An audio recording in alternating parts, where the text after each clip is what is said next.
What is going on, guys? Welcome back to the channel, and today, after probably over a year without one of these videos, we are finally back with a Killstreak breakdown on the channel. Now, firstly, for those who don't know what a Killstreak breakdown is, it's a series that I used to do where I would essentially pick apart my own killstreaks and essentially go through every single thing that I was thinking throughout that gameplay, whether those be good things that I did or bad things that I did, and pretty much just explaining to you guys what I'm thinking at all times and why I'm doing it. It's all well and good to make a hero guide and, tell you guys all the stats and, some general tips, but personally I do think it is a good idea to actually show you some raw gameplay, no edits from start to finish, and show you exactly what I did throughout each game. So we are going to be getting back into it. Now, this isn't meant to be like the best gameplay you're ever going to see. That's kind of the point of this series, is that it is somewhat relatable gameplay. I'm not out here getting like 200 kill streaks or anything. A 60 to 70 kill streak is pretty much my max, and I think that's much more attainable for most newer players or players who can't go on crazy streaks. I don't think it's necessarily the best thing to show them like 200 kill streaks, just because that's a completely different playstyle for players who are just far better than everyone else, to be honest. So most of the videos in this series are going to be in between the 40 to 70 kill streak range, and again, it's not meant to be the best gameplay. It's kind of going through and breaking it down so that we can see where certain things went wrong, or if I did something right, then I can obviously explain that as well. Now, before we get into it, what I am going to be doing also moving forward is I'm actually going to be breaking down some of your kill streaks as well. Now, it's not going to be a super consistent thing. It's not going to be like a weekly sort of episode or anything like that, but pretty much whenever I can't get my own kill streaks and I need some footage to use, I'm going to accept some of your gameplay to pretty much break down in a video for you guys, and maybe I can teach you a few things, or maybe you can actually teach me a few things, and I can sort of pass that on to all of you guys watching. So in the description of every kill streak breakdown moving forward, there will be a Google Forms link, and if you click on that, it will explain everything you need to go through. Like I said, I'm going to be going for 40 to 70 kill streaks, so as much as I'd love to break down the 100 plus kill streaks, one, the video will be kind of too long, and two, that's just not really an attainable kill streak goal for most people out there. So like I said, if you do want to submit your own gameplay, then click that link down in the description and it will explain everything you need to do for me to break down your gameplay.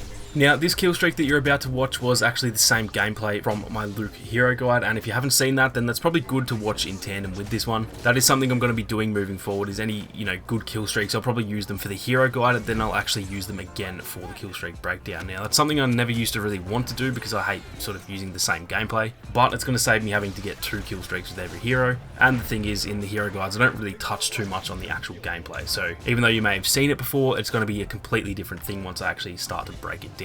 This one was a 60 kill streak with Luke Skywalker on Naboo, and so anyway guys, we are going to get stuck right into the actual gameplay. Now, one thing that I mentioned in the hero guide was that Luke has a very hit and run playstyle, and this here is exactly what I mean by that. You can see here that I kind of take a little bit of damage and I'm straight away just out of there. I don't want to die straight away, and I'm essentially just going to reassess and try and hit these guys from another angle.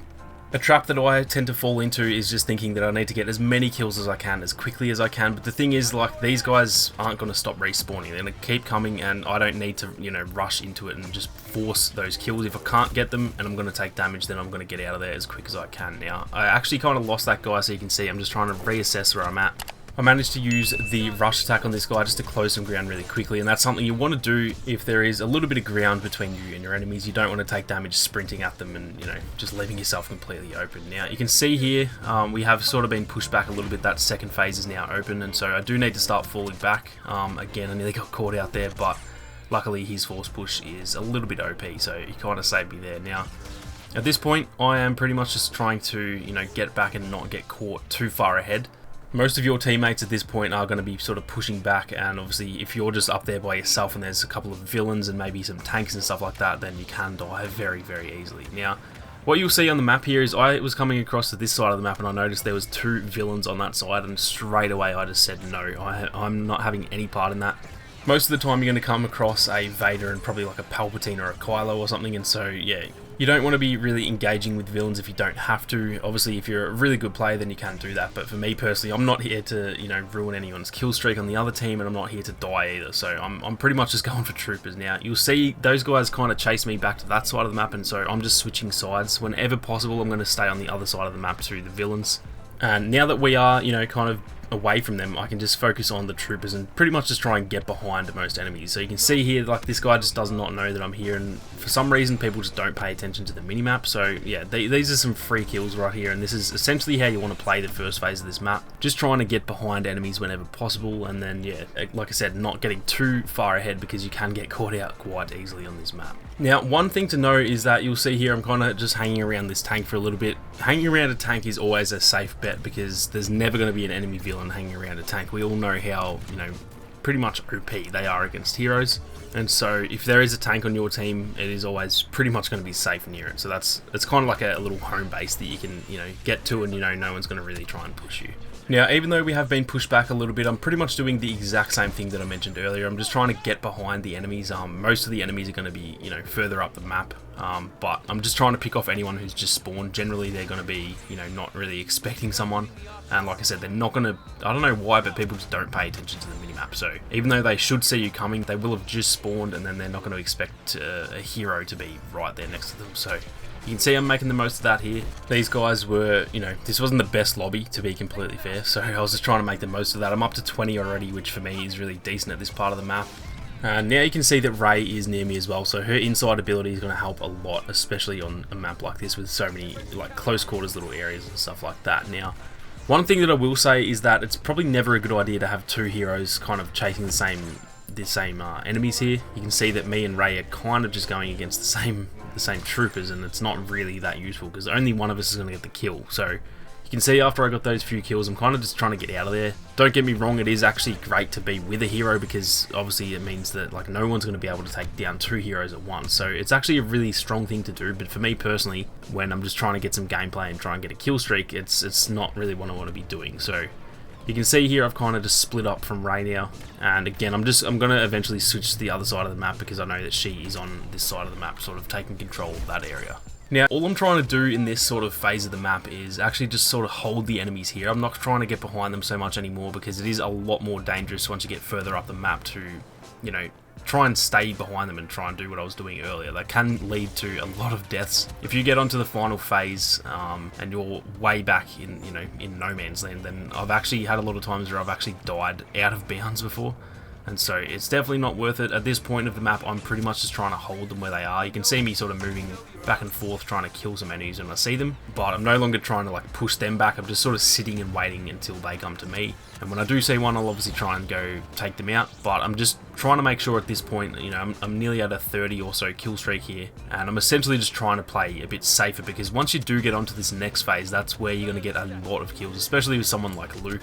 And so yeah, that's essentially the whole goal for this section of the map, is really just to hold them, and then once you do get pushed back even further, then it is a little bit safer because you are sort of closer to your own safety, I guess, with the whole palace area. So that's pretty much what's going through my head at the moment. You're going to see here now that I'm actually going to go and switch sides of the map. And again, if you look at the minimap, you'll see there are two villains. So once again, I'm straight out of there. It's just not worth it with how broken Vader is right now. I'm never going to win that fight. So I'm just trying to play it safe and get to this other side again. And at this point, I'm essentially just doing the same thing that I was just doing. I'm essentially not getting too far forward. One thing that I will say though is here, I actually kind of do get sucked into it a little bit. Now, luckily this works out for me, but this right here is kind of what I'm saying. You don't want to get caught too far behind because, like I said earlier, that can lead to a pretty frustrating death, but luckily it did work out here for me.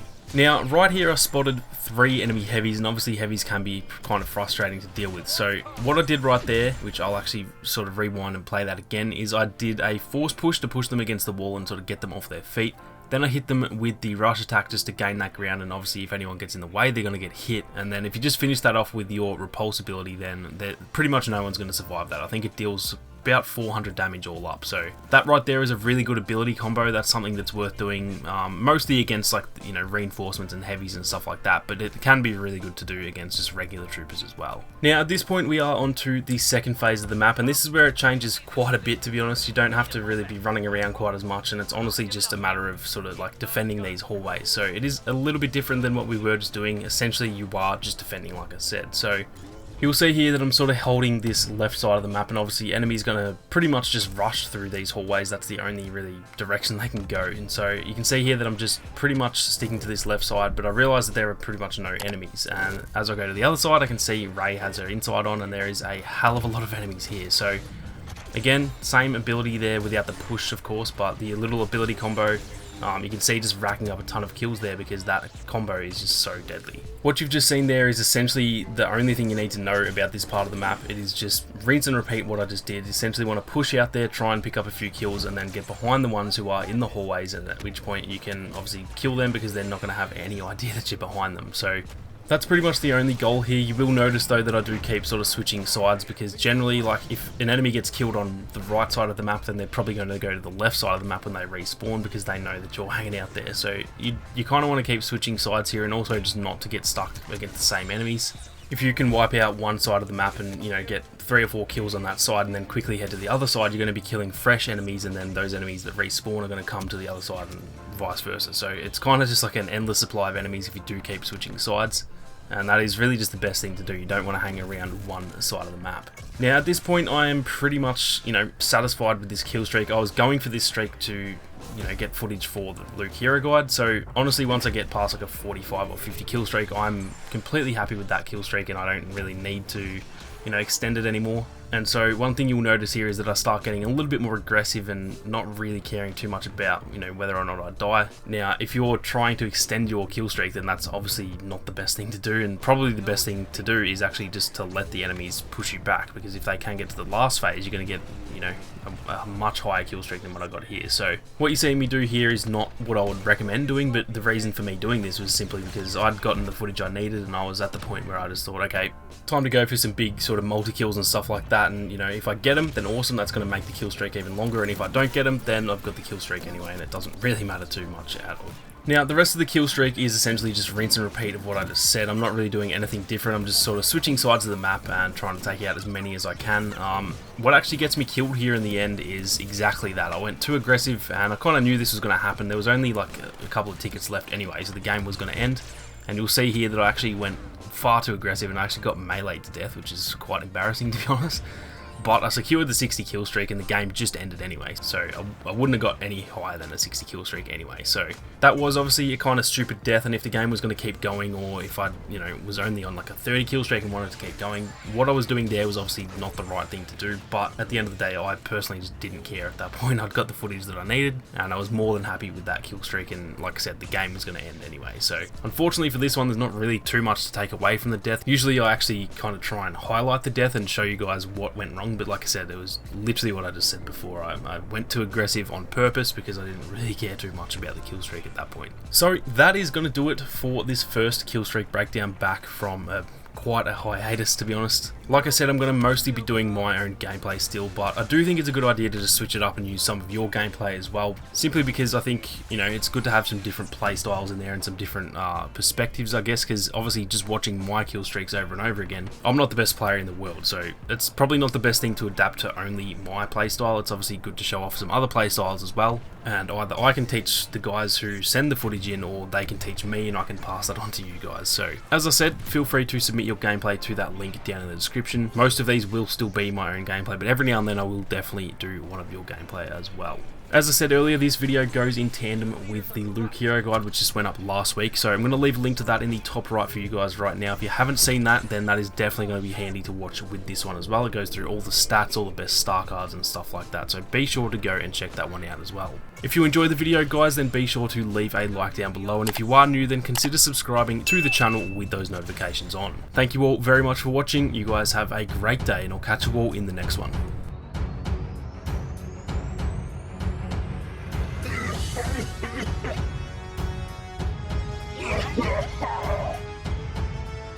Crush them!